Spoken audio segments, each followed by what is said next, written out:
I am the Dadcrafter, and this is the Skyblock Challenge, coming at you with episode number 9, where we are going to undertake a new beginning. That's right, in our last episode, we lost our world in attempt number 5, so this is the start of attempt number 6. In attempt number 6, we're going to begin again at the beginning. So you can see here, I'm starting off with my tiny little island in the sky.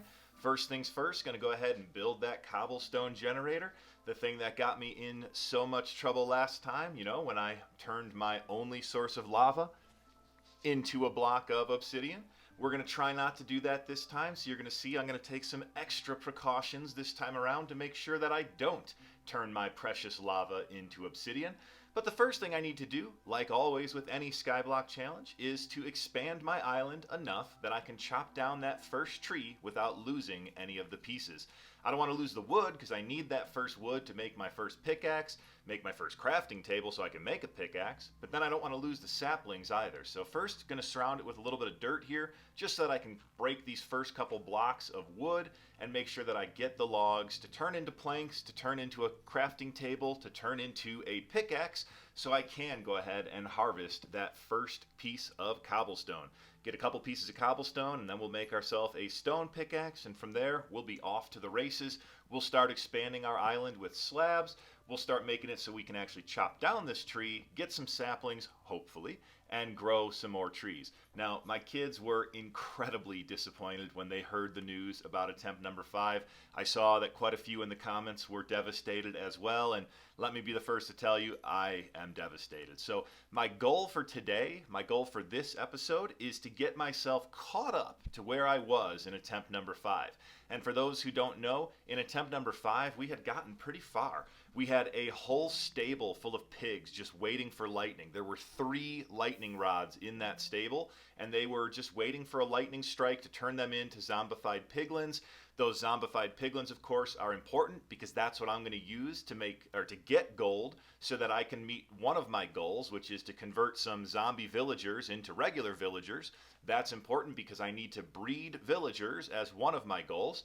The other goal, of course, is to get to the Nether, which is why losing my lava was an absolute devastating move, because without lava, you can't get to the Nether, and in Skyblock, you get that one piece of lava, that one bucket of lava to start with. There is no other way to get lava in Skyblock. The only way to get more is with a wandering trader who will give you pointed dripstone. That pointed dripstone, of course, you can use to duplicate your lava to get enough of it that you can build a Nether portal. So back to where I was, I had a zombie villager, but if you watched the short or the whole video, you would see that my zombie villager got taken out by some spitting llamas. So we didn't actually have a zombie villager anymore. We had one for a while, but we lost that guy. But we had a mob grinder where we were getting all sorts of loot. We had gotten armor, we had gotten potatoes, we had gotten carrots, so we'd been able to multiply and grow those. We'd grown, of course, plenty of hay, so we had hay bales. We had glass bottles in case we saw a wandering trader that wanted water bottles. We were good to go with that. We had plenty of iron, and we had even traded a few buckets with the wandering trader and gotten ourselves a handful of emeralds, so we were ready to buy that pointed dripstone and pretty much anything else that we would have wanted there. We had a drown pool that we were using to get copper. That's how we had made those lightning rods. And you know what? We were starting to build a mega tree. We had built a house that we were going to use to convert our villagers, our zombie villagers, into villagers. So we had done quite a bit. But I'm starting off here the same way as I did before. I've expanded my main platform, starting to build out that mob spawning platform, the hostile mob spawning platform, because I need to get some initial resources like arrows, like bones, so I can have some bone meal. Really helps to have that, and ultimately I'll need that platform in the future because that's where my witches are going to spawn that I can capture. That's where my zombie villagers are going to spawn that I can capture. So I will build a new mob grinder, which is where I'll get most of my loot, but that hostile mob spawning platform is important because that's where I'll need to get some other things. Going to craft up a bed here so we can sleep because we don't really want to have to go through this first night without sleeping when, we don't have any torches yet and we don't really want mobs spawning that can get to us. But just going to keep at it here. Going to keep expanding this platform. Going to make it nice and large because we know that we need to have room for a lot of things. We need to have room for an animal pen because we're going to want pigs again. hopefully this time around we can get some other animals. I did come to the realization that last time I was super stoked to get pigs first for my first mob, but I actually didn't realize that by getting the pigs first, I'd messed up because I started breeding them right away and bred up a ton of pigs. And I hit the passive mob cap, which meant that I couldn't get any more passive mobs to spawn. So I wasn't ever going to see a cow or a sheep or a chicken once I had that pen full of pigs. So this time around, hopefully I will get some other mobs first. Even if I don't, I'm not going to jump right away to spawning or to breeding the pigs. I'm going to make sure that I get some other mobs, because at minimum I want to make sure I have at least a cow so that I can get milk for when I do have to go ahead and convert that zombie villager.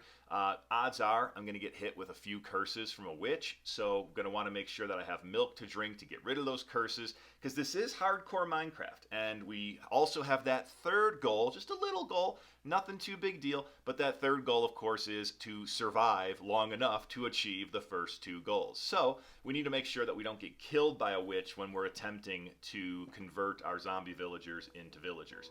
So we've taken out an Enderman, we've got mobs spawning out here on the platform. I do want string because I can't make wool right now without sheep. I don't have any sheep to get wool, so the only way to get more wool is going to be to get string from these spiders. Until I get my mob grinder going, this would be my way to make a bow, is with string from spiders. So I'm going to go ahead here and attack some spiders. Of course, they love to hang out right at the edge, which means that as soon as I hit them once, they're going to fall off. So you see I kind of tried to hit that guy sideways instead of off the edge, because I want to take out the spiders. I want to get the string.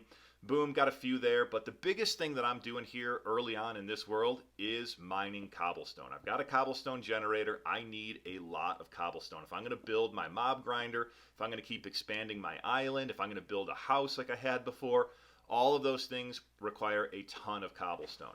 But the other thing I need is water. I want to make sure I don't run out of water. You start with 2 ice blocks, the equivalent of 2 buckets of water. So one of the first things I'm doing here is building an infinite water source. My well here will now provide me as many buckets of water as I want once I've created that infinite water source. So now I can reactivate my cobblestone generator. And you're going to see here I'm terrified that maybe I did something wrong. So before I break that first piece of cobblestone, I'm going to pick up the lava and just make sure the water is flowing correctly. And it is. The water stops like it should, so I can put my lava back. We're making cobblestone, not obsidian. We're in business, so we'll go ahead and we'll close that back up. We don't want fires, so we keep our lava covered. But biggest thing, like I said, we're just going to collect a ton of cobblestone. And I mean a ton, because our mob grinder requires stacks and stacks of cobblestone. First, we have to build this platform out to where we're going to build the mob grinder. Then we're going to build 64 blocks up in the sky in a single spire. Once we're at the top of that, we're going to have to build another platform up there. Then we're going to have to build that tube. I believe it was 22 blocks up high, and that's 2 by 2 by 2 by 2. So that's another couple stacks of blocks that we'll need just to build that tube up. And then we have to build the actual encapsulated area where the mobs will spawn and fall down to us, and that's going to be multiple stacks of cobblestone as well. So biggest thing I spent early on was just mining a ton of cobblestone, because I wanted to make sure that I had enough to build that grinder. And you can see here now, I'm taking my dirt out over my path, because that's a plains biome out there where I'm building my mob grinder. And I believe that that's going to be my best bet to get passive mobs to spawn, is to have grass out there over my plains biome. Now you'll see here, I've already got dozen or so stacks of cobblestone. I've got a couple stacks worth of logs. I've got what I need to go ahead and build this mob grinder. So without delay, we're going to get right after it. You know, in the last attempt, I took a little bit of time to get to the mob grinder. This time around, we've got our platform built. We've built a wall around it for some safety, and now we're going up. We're going up in the sky. We're getting this mob grinder built right away, because there's no reason to wait. This is where we're going to get loot. This is where we're going to get potatoes. This is where we're going to get carrots. This is where we're going to get armor. It's where we're going to get those glass bottles. And what I don't want is what happened in my last attempt was the wandering trader showed up early a couple times, and I had nothing to trade with him. I couldn't give him, he was looking for water bottles at the time, and I couldn't give him any. He was looking for, I think, baked potato. I couldn't give him any. This mob grinder is going to give me iron, it's going to give me potatoes, it's going to give me water bottles, it's going to give me all those different things that I need to be able to trade with the wandering trader. So as soon as he shows up, I'm going to be ready. I'm going to have the ability to collect some emeralds, because it would be devastating if he showed up and had pointed dripstone and I couldn't get it from him. So we're going to go ahead here. You can see I've got my trap doors placed properly this time. No space in there for spiders to spawn, but we did get some snowfall up on top of our grinder, so we're going to collect that snow. I don't know if there's anything I can really do with it, but I did build a shovel and actually break that into snowballs. So I've got some snow this time around, which is new. And you can see my mob grinder is working. We're spawning zombies, we're spawning creepers, we're spawning skeletons. We'll ultimately get some witches, baby zombies, zombie villagers in there as well. We didn't put the ladders on this time, so they're just falling down into the kill chamber. Works great. We've got a great working mob grinder here, and we're going to go ahead and make our way down from the top using our water bucket. We are not going to do anything risky here. I know some people suggested last time that we just do the water bucket challenge here and just jump off and try to dump the bucket of water at the last second.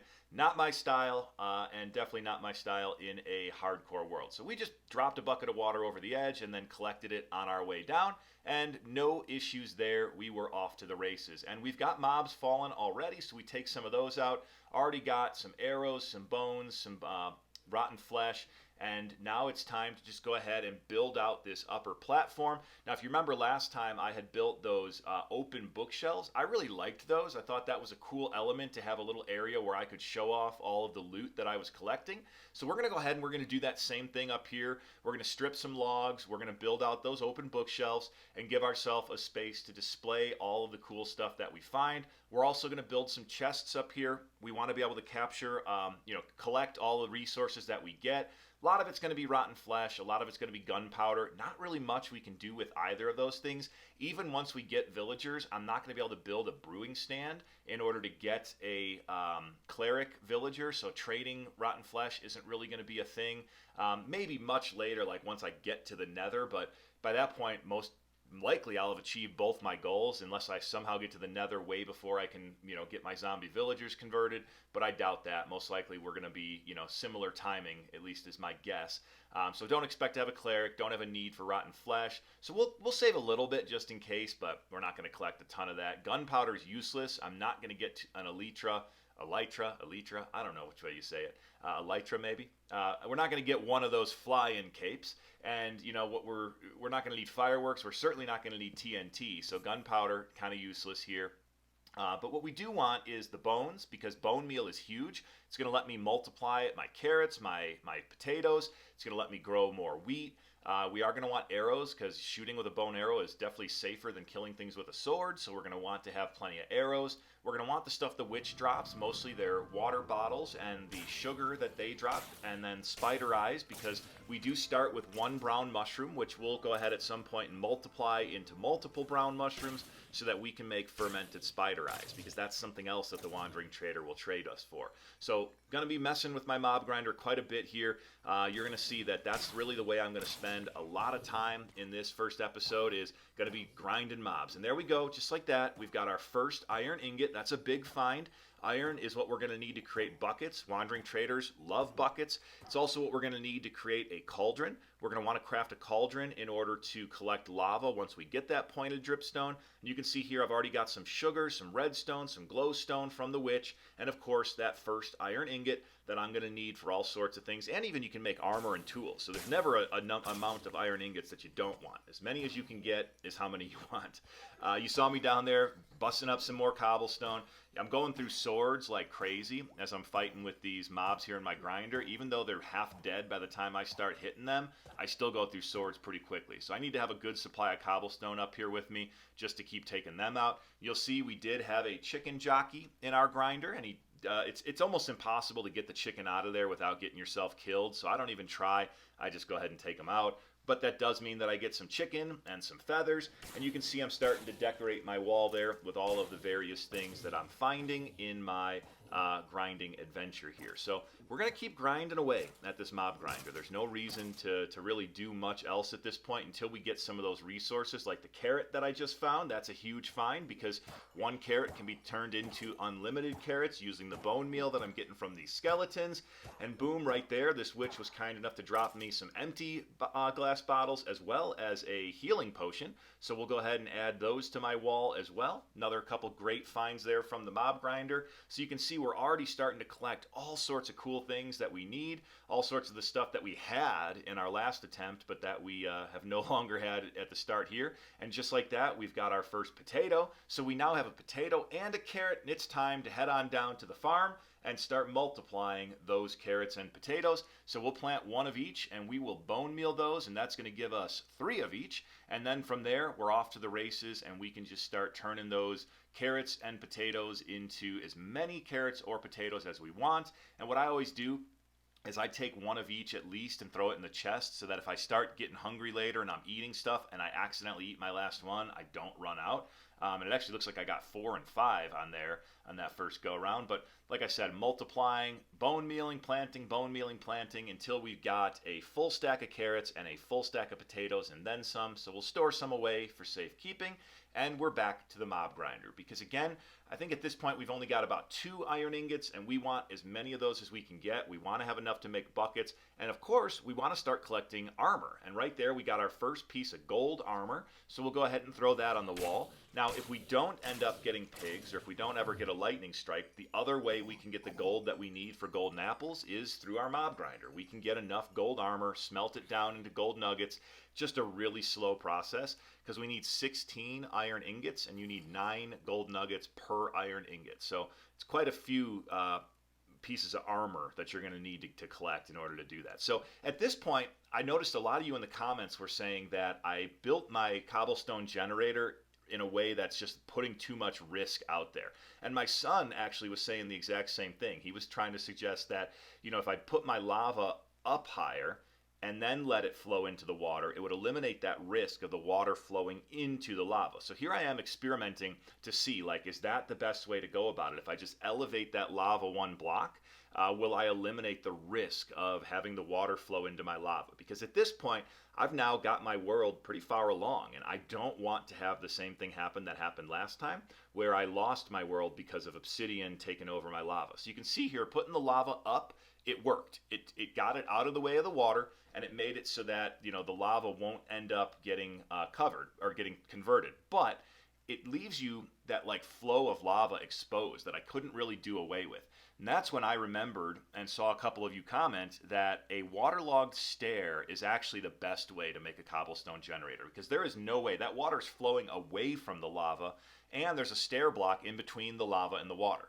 So using that stair block, waterlogged like that, we get the cobblestone from the lava with 0 risk whatsoever, and I don't have to have my lava elevated. So here you're going to see I'm going to put my lava down. I'm going to let it have that 1 block of flow just to give it a little extra protection, but I can still cover it this way. I can make sure that my lava is completely safe. There's nothing that's going to happen to it. The water is not going to make its way into my lava, but my lava can flow into my brick, my stair block there, and make cobblestone. So now we have an actual proper cobblestone generator where we're not taking any unnecessary risks. We are just ready to go, ready to make more cobblestone.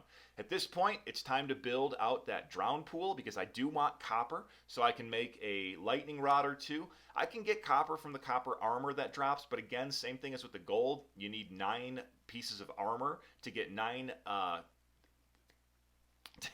I can't think of the word. You need 9 pieces of armor to get 9 copper nuggets. That was the word I couldn't find.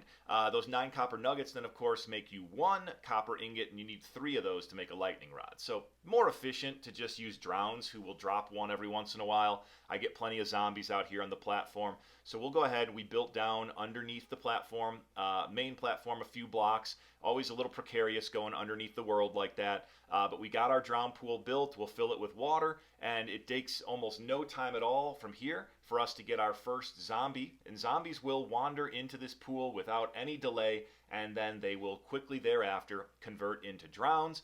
Does take a few attempts. You know, first drown is pretty unlikely to drop you copper, and you can see here that at first I'm struggling a little bit to kill them without getting killed. He does some damage to me before I ever even touch him, so I do need to make sure that I kind of, you know, refine my strategy here of drown killing, because that was not going to work if that's the amount of damage I take from every drown that I take out. But going to go back and forth here for a while now, mining cobblestone, killing drowns, trying to get that first piece of copper. And the reason I'm still mining mining more cobblestone? Well, I have more to do. And you can see here, little friend, Mr. Creeper, has decided that he's going to come hang out in my drown pool. And if you remember from the last video, he almost blew me to bits when he did that last time. So this time, I say, no, sir, Mr. Creeper. We're not playing that game, and I take him out from a distance before he can make any attempt to blow me to bits.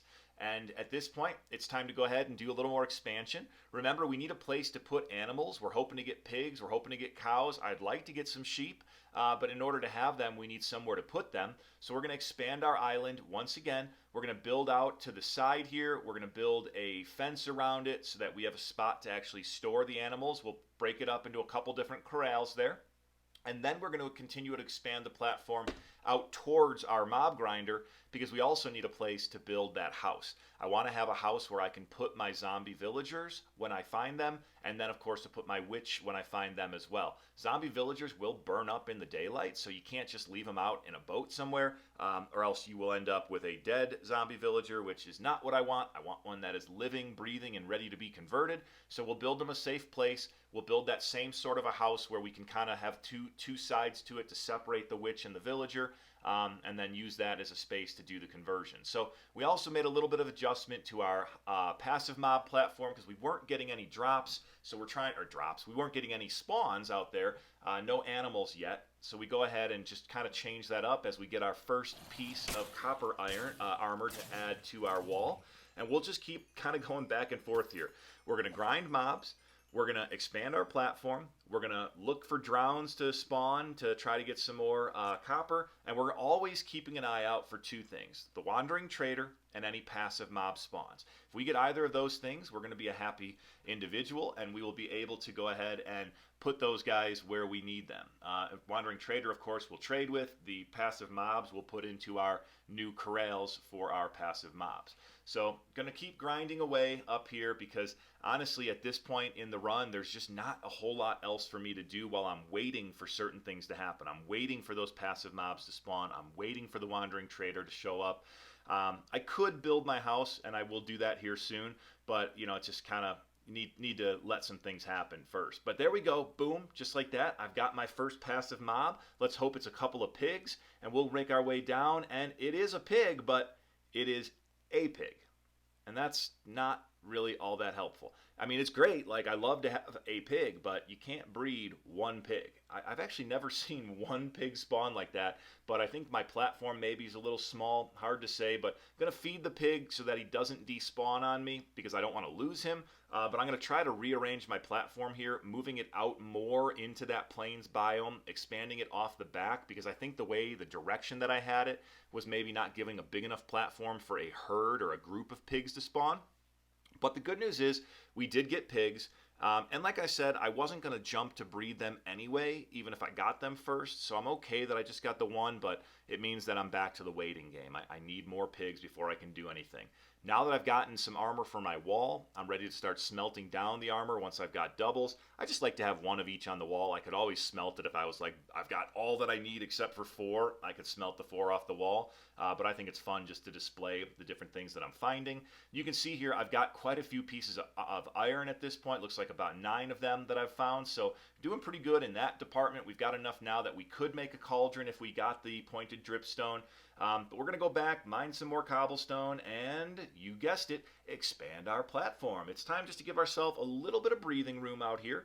We've gotten a decent sized platform, but still not quite as big as I'd like it. Of course, don't have space yet to build the house that I want to build, so we're going to go ahead now and we're going to expand our platform to about the size that it was in the last attempt. I think in attempt number 5, this was about the size of the platform that we had. So we're making progress here. We're catching up pretty quickly to where we were, just missing a few things. We don't have the pigs to breed. We don't have the copper to make lightning rods. So we're going to go ahead here, and just like that, we did see our first piece of copper fall right there. So we're going to kill off these guys, and we're going to get that first piece of copper. But of course, Mr. Creeper is back once again and wants to make trouble for me. So rather than getting that first piece of copper, I've got to deal with him first. And of course, I've taken some damage, so I'm eating. And you're going to see here that I'm going to have to take him out. And I'm not sure why I don't go to the bow here, but I'm using my sword, and that's a mistake, because I got too close and the creeper blew up and he blew up the copper ingot. So we had a copper ingot, but we don't have a copper ingot because Mr. Creeper decided to show up and blow up my copper ingot. That was disappointing, but we know we'll get more. We'll continue to work towards it. We'll keep killing drowns until we get the copper that we need. Right there, chopping down some trees because this house is going to be a wood and stone brick house. So I've been smelting up cobblestone to make stone bricks. And now that I've got enough of them, we're going to go ahead here and we're going to start building out our house. We're going to build it large enough the first go around this time. Last time I kind of had to break the back half off and rebuild it, but this time around we're going to build it big enough right out the gate. And you'll see here putting doors on either side so I can get in and out from any direction. We're going to close in those walls. We are going to leave some windows, but we learned in the last episode that once we get a zombie villager in there, we're going to want to close off the windows where he's at so that we don't get any llamas spitting him to death. But for now, we'll leave some windows so that we get some light in there so we can see in. And we're building this with almost an identical design, at least as close as I could remember to the design that I used for the last house. Going to make these ends look nice and pretty, and then we're going to go ahead and use the stone brick stairs to make the shingle effect on the roof. And quickly and easily, we now have ourselves a house where we can store our zombie villager at some point, and we can store a witch so that we can ultimately have a place to do the conversion in the front and then drag the zombie or the cured villager into the back so that the witch doesn't hurt them once they've been cured. So trying to think ahead here, building myself enough space that I can store the guys when I find them and then store them once I've cured them, using doors throughout to kind of separate everything from each other. So once again, we're coming along here, very quickly catching up to where we were in the last attempt. Attempt number 6, quickly showing progress, quickly finding its way towards where attempt number 5 was. Getting a good feeling at this point. Starting to think that, maybe attempt number 6 is going to be the one. I feel like in attempts 1 through 5, I learned a ton. I really improved and understood how Skyblock works. Was able to find a strategy for these are the things that you need to do to be successful.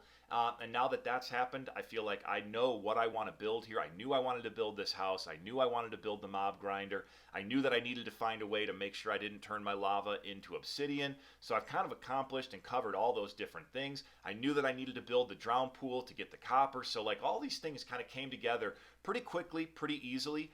And so far, we haven't had any real near-death experiences. I haven't been ambushed by a spider. I haven't been ambushed by a baby zombie. I also haven't found a chicken jockey, so I'm kind of sad I don't have my lava chicken record music disc. I realized I was calling it a record in the last episode, just showing my age a little bit there maybe, but music disc is what they call it here in Minecraft, because I guess the kids don't know what a record is. But I had a lava chicken music disc, and I don't have that. But what I do have is this brown mushroom, so we're going to go ahead and bone meal that.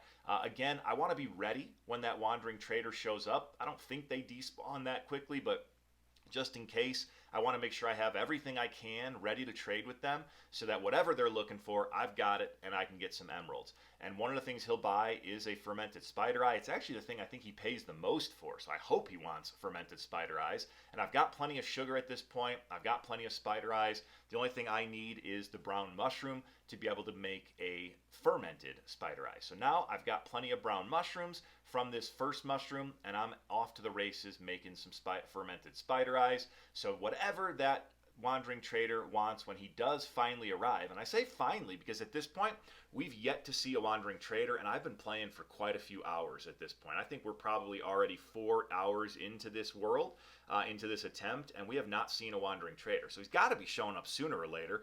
I keep checking, and it says that there's never more than a 15% chance for him to spawn at the 20-minute mark. So it's not like he's guaranteed to spawn ever. But over time, that percentage of him, his percentage of spawn rate does go up, but it caps out at 15%.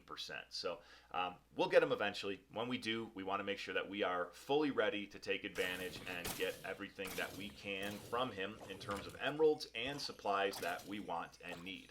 In the meantime, we're back to mob grinding.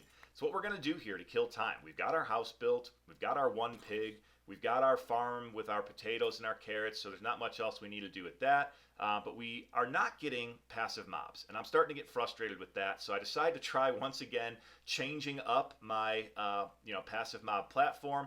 I realized that part of it is still in that windswept hills biome, so I go ahead here and I make it just one big square that is all in the plains biome in hopes that that's going to make a difference.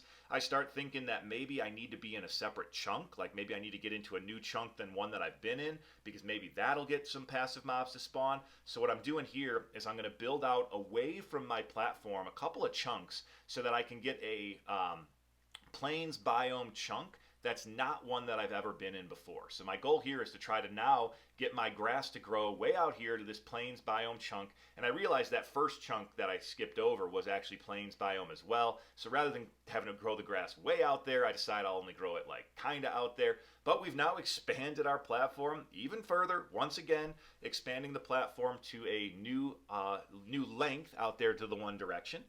And back in our mob grinding, we did just get our first piece of actual iron armor, and it's an iron chest plate, kind of cool. So we'll add that to the wall, and we'll just keep on grinding away because, once again, we're just waiting for those passive mobs to spawn. I mean, that's really what's got us held up at this point, is we're waiting on passive mobs, we're waiting on the wandering trader, because once we get the pointed dripstone, we can start multiplying our lava. We've got our iron to make a cauldron, we just need that dripstone. And then once we get our zombie villagers, so once we get our pigs rather, we can start focusing on getting zombie villagers, getting witches. In the meantime, if I see one, I'll capture it, but not really hanging out down there throughout the night just to watch for them to spawn, because at this point, even if I had one, there's nothing I could do with it. I don't have nearly enough gold to make a golden apple. At this point, I think I've got maybe 1 to 2 ingots worth. But you can see here, I just keep checking, looking down to see, is there a wandering trader? Is there a passive mob? I don't want to miss them if they show up. So kind of my strategy up here in the mob grinder is I grind away for a few minutes and then I look down. I grind away, I look down. So I'm going to see them. If they spawn anywhere, and boom, just like that, is that another pig I see down there? It looks like a pig. So we are in luck. We finally have our second pig. So we're going to go down and we're going to... That is not a pig. That's a cow. And that's a cold biome cow. So he actually spawned there on that narrow tract, which was in the windswept hills biome. So we spawned a cold weather cow variant, which is great because, like I said, I want at least one cow in my world. So I'm actually stoked to get this one cow. Of course, I'm nervous because I've had a single chicken before that just disappeared on me when I got him off my chicken jockey last time. I kept that chicken and he despawned on me since I never was able to breed him. So I get nervous with this cow, and I'm just going to keep going back and feeding him every once in a while to make sure that he doesn't despawn. If I can ever get a wandering trader, I'll use the lead to tie up the cow because I think that'll keep him from despawning. But in the meantime, I'm feeling encouraged because I did get a spawn there on this new passive mob platform. And it is a cow, and that means that I can now collect some milk. And in fact, I probably will get a milk bucket from him at some point just to be safe, so I at least have one. But I'm going to want way more than one. When we're going after that witch, going to try to get that, I need him to throw a potion of weakness at me and hit the zombie villager, which means he's going to throw all sorts of harming potions at me, and I'm going to want to be able to drink those away with buckets of milk. So let's hope we can keep that cow. We don't want to lose him. Very important to our run. Even better, hopefully we can get a second cow, and then we can, breed them and be certain that we won't lose our cows. And right there, I got a second iron chest plate, which we're going to go ahead and hang on to and wear this time. And boom, just like that, we've got another passive mob. And this time it's a donkey. Well, not really a whole lot we can do with a donkey. We don't want to breed them. They need golden carrots, and I'm not going to waste those on breeding a donkey. And at this point, I realized that what they can give me is some leather. And I don't have any bundles. And just like that, I get 2 pieces of leather from that donkey. So that was actually an awesome spawn because I don't have any use for the donkey themselves, but I do have a use for leather. So right away, going to craft up a couple bundles. Going to help me with my inventory management to have some bundles to work with. So really excited to have those. Add them to my inventory and make my way back up to the mob grinder, where I'm going to go ahead and, well, grind away at the mobs and continue to collect the loot, continue to watch for wandering traders, continue to watch for those passive mobs. Feeling a little better now that we've gotten a couple of passive mobs to spawn, that maybe, just maybe, we'll get that additional pig that we need, that additional cow that we want, and then of course, like I said, some sheep would be great, some chickens would be great. Be nice just to have all those different types of mobs on my Skyblock island here. So we're going to go ahead and look down again, and boom, boom, just like that. We've got our first wandering trader. What luck. Gotta love the wandering trader. Come on, buddy, give me some pointed dripstone. Well, good news is he's buying hay bales and water bottles, two things that I can give him. Bad news is his sales are awful. The only thing that he has that I would even want to buy is that mangrove popagule, the sapling version of a mangrove tree.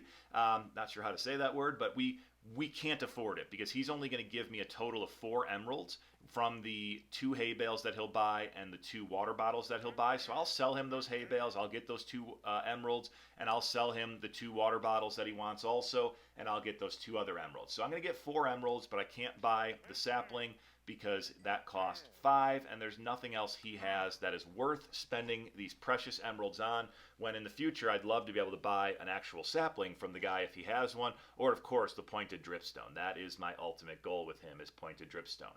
But what he does have that I want is 2 leads. So I'm trying to take him out, and of course he goes invisible on me, making it hard to find him, so I have to go after the llamas. Thankfully, I've got some decent armor on at this point, so these llamas are, spitting at me, but not really doing any damage. So I'm going to take the llamas out first, going to grab the lead, going to grab the leather that he drops, grab the lead that this guy drops, and now I have no idea where this wandering trader is. There he is. Got to look for those bubbles.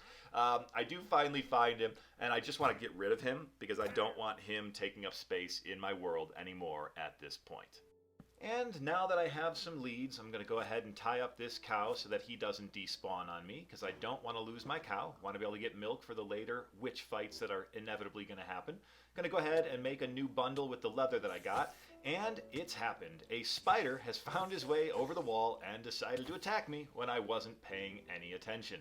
I still haven't done anything to make sure that spiders don't come attack me, and sure enough, that one did. But that's okay. Survived that attack without any real trouble, and gonna go ahead and let some more zombies climb into my drown pool, and just gonna stand here for a minute while I wait. And I kind of took my eye off the ball, so to speak, and sure enough, another spider found his way over to me. And this time, I was only mildly prepared for a spider fight, but thankfully, I do have some better armor than I did the last time around, and I take this spider out without too much trouble. Only got me down to 4 hearts, not the half a heart or whatever it was that he took me down to last time. So definitely need to figure out a way to make sure that those spiders do not come across and attack me, because yeah, that's not going to be fun. If I lose all this progress to a spider, I would be very upset. So good news is spiders didn't take me out. We finally got our first wandering trader. We've got some emeralds. We got a lead to secure our cow,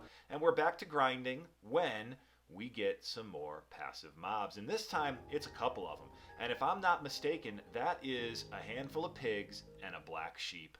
Now, 1 sheep is not quite enough. I'd love to have multiple sheep, but for starters, I will gladly take that black sheep, and I will definitely take a few more pigs. Now, interestingly enough, these did spawn once again in that cold biome, because these are not normal pigs. These must be the cold variant of the pig. Kind of funny looking. But you know what? Pigs are pigs, and as long as they still turn into zombified piglins when they're struck by lightning, I don't really care what kind of pigs they are. So I'm going to take these first 2, and I'm going to bring them into my new bigger pen, my bigger pig pen, which of course I never actually finished building. So maybe I'll take one of them over here to the other pig pen where I can at least secure it, and I can breed these 2 pigs. I think I can breed the 2 different types. We'll see here what happens when we try. Yep, sure enough, we can breed the pigs. We'll get that parrots and the bats advancement, and we will get our first baby pig, and we have officially secured our ability to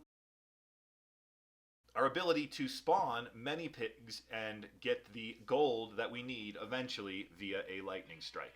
We'll go ahead and we'll get this 1 sheep into the pen here with the cow. We'll feed him so that he doesn't despawn on us. And then we got to go find where these other 2 pigs went. There's one of them. So we'll take this guy over to the pig pen, and we'll try to kind of figure out where that other pig went as we go here, because I swear there was 3 of them. I'm almost certain, but we'll get this guy, like I said, into the pig pen, and then we'll have to go ahead and finish building the pig pen because it looks like it's missing a wall and a gate. So we'll go ahead and we'll finish off that wall. We want this one nice and big because we want to be able to get a whole ton of pigs in here eventually.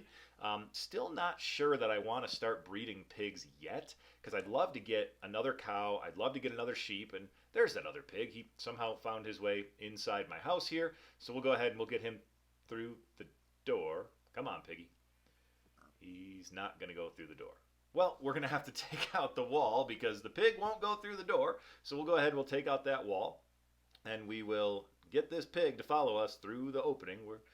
There we go. He's finally following us. So we'll go ahead, we'll get him into this pig pen, and then we'll breed these 2 pigs so that they don't despawn, and we'll have another baby pig. Now, by my count, that means we have 3, 6, 7, 8 total mobs, and I really don't need that many, so we're going to take out one of those adult pigs there just to kind of get our mob number down because I want to have less passive mobs so that more can spawn. So we just took out one of the adult pigs there. We'll still have 2 in the one pen, 3 in the other, so we've got plenty of pigs to work with here. In the meantime, we're going to go ahead and fight some endermen because we didn't really have any ender pearls, and as I've talked about before, ender pearls are my safety net. If I somehow should fall off the edge, that's my one chance of getting back up. So when we see an enderman, we kill an enderman. That's kind of the way it works here. We're going to take care of this enderman here. We just had to, draw him over, and oh man, this enderman, he stole the block that was holding my water in. So this gives me a moment of panic because, in my prior world, this might have destroyed my lava had I not had a block there at the moment, which I do have a block from my cobblestone generator. But more importantly, I have my water contained completely away from my lava. So the lava was protected by both the cobblestone block from the generator as well as the stair block. But moment of panic there when that water first started flowing, it was one of those like, oh my gosh, did he just mess up my whole world kind of moments. But speaking of good moments, here's a zombie villager, and now that I've got my pigs, I'm ready to say let's get this zombie villager. Now of course he's got a regular zombie and a creeper on either side of him, so I don't want to release those guys into my world. I have previously set up some boats inside my house, so if I can get this guy to follow me, he'll follow me right into a boat. But now I've got a drown that's decided he wants to hang out with the zombie villager, so I got to get rid of these drown. And drown number 2 decides that he wants to come hang out with my zombie villager. So I've got to kill all these guys without killing my zombie villager. And there's drown number 3, and I do hit the zombie villager there once, so I do not want to hit him again. So I'm trying my best here with drowns number 3 and 4, who have decided to come hang out with my zombie villager. And I do eventually get all those drowns taken out, and now I'm left with just the zombie villager, which is exactly what I want because I want to capture him. I got to go close that gate behind him, of course, and then I'm just going to make him follow me into my prepared home where he will sit his butt in that boat and hang out until I can get myself a witch and some gold and convert him into a not-so-zombie villager. Now, based on my learning from last time, I am not leaving him exposed to llama spit, so we're going to go ahead now that he's in there, and we're going to close off those windows, and we'll open those up again later, but for now, we're going to leave those closed because we don't want to lose that zombie villager. In the meantime, another drown means another copper ingot, so I think that brings us up to 3. If that's the case, then we are now really in business. We just need to breed up some pigs. No, that's 2. That's only copper ingot number 2, so we're going to need to get another one. So we'll go back to work on the drowns, tricking those zombies into following us into the water, and there it is. There is copper ingot number 3, and now that we've got number 3, we are ready to make a lightning rod, and all we need to do is breed up a whole bunch of pigs and then, wait for a thunderstorm. But in the meantime, we've got phantoms. Once again, I have forgotten to sleep, but feeling a little more bold this time around because I spotted them, I think, before they spotted me, and I've got a little bit of armor on. I've got full health. I'm not afraid of no phantoms. So we're going to go ahead here and we're just going to fight these phantoms off instead of going straight to sleep because you know what? Maybe I'll want some phantom membrane. I mean, I'm not going to need it for an elytra or elytra, depending on how you say it. But maybe I'll make a potion of slow falling at some point. I don't know. We're getting way ahead of ourselves here. Let's just get to the nether first before we start thinking about what kind of potions we're going to make. But I do get the phantom, and then sure enough, I get another one right at me. I forgot there were 3 of them, not 2 of them. So we've got a third phantom here that we need to take out, and we will go ahead and we will take him out. And I think if we're lucky, he's going to drop us that phantom membrane, which he does. And again, not that we need it, but it's Skyblock, and whatever resources we can get, we'll take. And here we go. We've got yet another Enderman trying to mess with me. So we're going to go ahead. We're going to take him out. And he wants to play a game of Ring Around the Rosie, just running in circles around this dirt patch that I've got here. So we'll just keep playing his games until we get a chance to take him out, because we want to trade him for his Ender Pearl. And the only way to trade him is to take it from him. He doesn't really like to trade. So we get the Ender Pearl. And sure enough, as soon as we go to put that in our chest, we turn around, and what do we see? But we have more passive mobs. And this time, it's a white sheep and a couple of chickens. So we've got now everything really in terms of mobs that we could want, with the exception being a second cow. We only have 1 cow, but we can now breed up all the sheep that we want. We can get ourselves tons of wool. We'll get some different colors, because the black and white sheep will make some gray sheep, some black sheep, some white sheep. So we'll get all sorts of different colors of wool. The chickens here will give us eggs. We can get more chickens out of them. We can get feathers out of them. So we've got, just about everything we could want from a mob standpoint, with the one exception again being I would really like to have a second cow. So I'm going to have to think about this now, because now I've got 1, 2, 3, 4, 5, 6, 7, 8, 9, 10 passive mobs, and I believe that is the mob cap. So the best thing I could do here would be to kill off 1 of my pigs. That would get me down to 9, but then I have to hope that a solo cow spawns, and I have no idea how long that's going to take to happen. So I think at this point, my next step is going to be to start breeding up the pigs, getting them ready for the pig transformation into zombified piglins. But in the meantime, that's going to do it for episode number 9 of the Skyblock Challenge. Look at what I've accomplished. I've completely rebuilt my island. I've got my mob grinder. I've got my zombie villager. I've got all of the passive mobs that I absolutely need to succeed in this run. I can get milk from my 1 cow. I can breed up all the pigs that I could possibly want so that I can, zombify them and get gold from them. I've got a place to put my zombie villager and my witch. I've got all sorts of iron, all sorts of other stuff up here on my loot wall. I've got a functioning mob grinder. It's dropping mobs as often as I want them so I can get more loot. Guys, I think I can say that I am just about caught up to where I was when I lost attempt number 5. And attempt number 6 is to be continued in the next episode. Speaking of the next episode, do me a favor. If you've liked this video, please give it a like on YouTube. Please subscribe to the Dadcrafter channel. Please leave me a comment. I love reading all your comments. They absolutely make my day. And I am the Dadcrafter, and I will catch you on the next episode.